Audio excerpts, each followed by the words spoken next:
Assalamualaikum warahmatullahi wabarakatuh. Perkenalkan, nama saya Randini Ramadita. Saya dari kelas 12 K1. Di sini saya ingin mempresentasikan mengenai advokasi pekerja sosial dan kekerasan pada anak. Berikut penjelasannya. Advokasi pekerja sosial menurut bahasa Belanda, advocate atau advocateur berarti pengacara atau pembela dalam bahasa Inggris. Itu advocate tidak hanya berarti to defend atau membela, melainkan juga mengemukakan atau memajukan.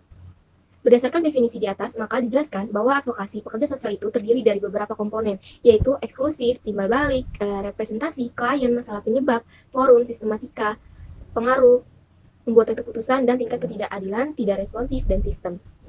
Menurut Trevor, advokasi sosial dapat dibedakan menjadi dua, yaitu advokasi kasus dan advokasi kelas. Tujuan dari advokasi pada dasarnya adalah untuk mengubah kebijakan, program, atau kedudukan dari sebuah pemerintahan ataupun instansi ataupun suatu organisasi.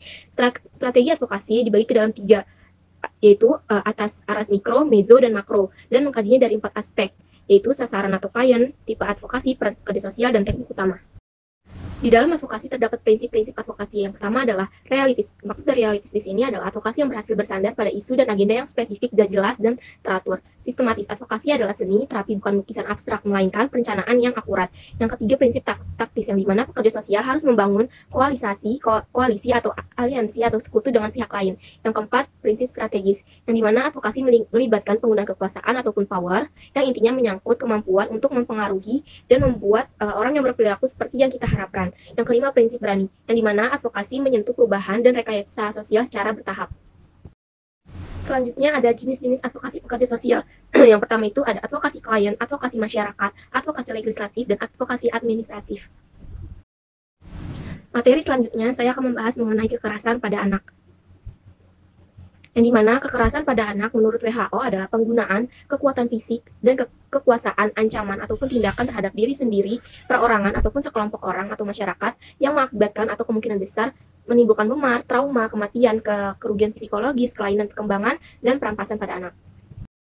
Setiap anak mempunyai hak dalam mencakup 4 bidang. Yang pertama adalah hak atas kelangsungan hidup anak, menyangkut hak atas hidup yang layak dan pelayanan kesehatan. Kedua, hak untuk berkembang, mencakup hak atas pendidikan, informasi, waktu luang, kegiatan seni budaya, kebebasan dalam berpikir. Yang ketiga, hak perlindungan, yang dimana mencakup perlindungan atas segala bentuk eksploitasi ataupun perlakuan kejam dan perlakuan sewenang-wenang dalam proses peradilan pidana. Yang keempat, ada hak partisipasi, meliputi kebebasan untuk masyarakat berpendapat, berkumpul, berserikat, serta hak ikut serta dalam pengambilan keputusan yang menyangkut dirinya sendiri.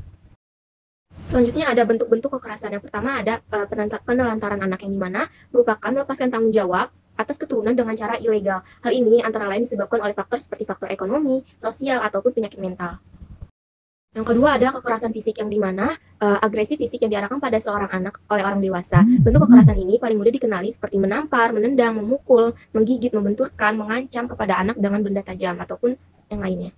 Yang ketiga bentuk kekerasan yaitu ada pelecehan seksual pada anak, yang dimana suatu bentuk penyiksaan terhadap anak, dimana orang dewasa melakukan pelanggaran yang dilakukan oleh remaja yang lebih tua terhadap seorang anak untuk mendapatkan stimulasi seksualnya. Jenis kekerasan seksual ini termasuk dalam kategori segala tindakan yang muncul dalam bentuk paksaan ataupun mengancam untuk melakukan hubungan seksual, melakukan penyiksaan ataupun bertindak sadis, serta meninggalkan seseorang. Yang selanjutnya ada bentuk kekerasan emosional ataupun psikologis, yang dimana bisa termasuk nama panggilan ataupun ejekan, perusakan harta benda, penyiksaan, serta perusakan terhadap hewan peliharaan, kritik yang berlebihan, serta tuntutan yang tidak pantas ataupun berlebihan. Contoh kekerasan pada anak di sini saya mengambil kasus kekerasan fisik, di mana Yani yang berusia 30 tahun sering menghukum kenakalan anaknya yang berusia 5 tahun. Bentuk kenakalan itu antara lain menuang sabun di kamar mandi, tak mau makan, mengotori jemuran, dan mengganggu adik. Kalau nakalnya di kamar mandi ya saya pukul pakai gayung. Kalau tak mau makan saya pukul pakai sendok ataupun piring. Kalau mengganggu adiknya saya pukul pakai mainannya. Menurut Yani, anak harus dihukum supaya jerah dan tidak mengulangi perbuatannya yang dilarangnya. Yani tak ingin disalahkan suami karena tak mampu mendidik anak menurutnya.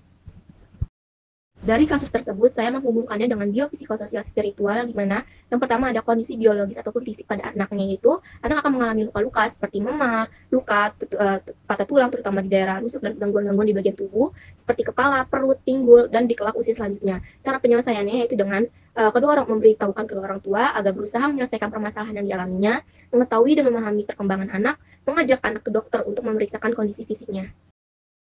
Yang kedua, berdasarkan kondisi psikologis, di mana anak akan merasa terancam, gelisah, cemas, hilang rasa percaya diri dan mengalami depresi. Cara penyelesaiannya itu yaitu dengan melatih mereka untuk mampu mengenali emosinya, mengelola emosinya, berempati, mengembangkan hubungan baik dengan temannya, dan memberikan rasa kasih sayang dan perhatian yang cukup terhadap anak, melakukan pemeriksaan psikologis oleh psikolog untuk mengetahui gangguan emosi yang dialaminya, dan mendapatkan terapi yang lebih sesuai, serta dapat melakukan menumbuhkan kembali rasa percaya diri pada anak. Selanjutnya ada kondisi sosialnya, di mana anak akan mengalami sulit berinteraksi dengan orang lain sehingga akan enggak menarik diri dari lingkungan sosialnya, dikucilkan dan dihina oleh teman sebayanya, serta ditakuti di lingkungan sekitar. Cara penyelesaiannya yaitu yang pertama dengan meningkatkan dan mengembangkan kemampuan berinteraksi dan berkomunikasi terhadap lingkungan sekitarnya.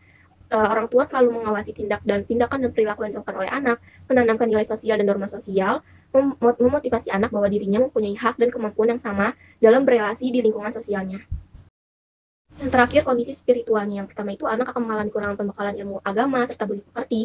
Anak akan sulit melakukan dan memahami kegiatan ibadah karena tidak adanya bimbingan dari orang tua. Cara penyelesaiannya yaitu dengan menanamkan nilai spiritual dan budi pekerti terhadap anak, membimbing dan mengajarkan kepada anak tentang kegiatan spiritual dan kegiatan ibadah lainnya, dan menjadikan orang tua sebagai panutan yang baik untuk anak dan mencontohkan kegiatan spiritual dalam keluarga. Selanjutnya di sini saya akan menganalisis mengenai tahapan-tahapan PEKSOS dalam penanganan sebuah kasus. Yang pertama itu melakukan pendekatan awal, itu berupa kontak dan kontrak, mengungkapkan dan memecahkan masalah atau asesmen, proses pengumpulan data. Yang ketiga, melakukan penyusunan rencana masalah ataupun planning. Yang keempat, tahap pelaksanaan pemecahan masalah, yaitu intervensi. Yang kelima, evaluasi, terminasi, dan rujukan. Serta yang terakhir adalah bimbingan lanjut ataupun pembinaan lanjut.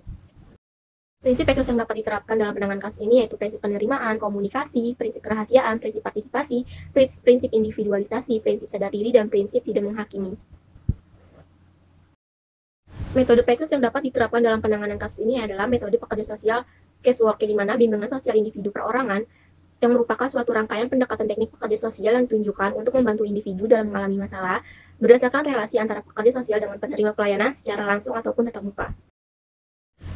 Dan berkolaborasi dengan pekerja profesional apa dalam menangani kasus ini, yaitu pekerja sosial dapat berkolaborasi dengan pekerja profesional seperti dokter dan perawat yang berada di rumah sakit untuk membantu penyembuhan dalam segi medis dan fisiknya klien agar kesehatan klien lebih terpantau dan juga bisa diberikan penanganan khusus.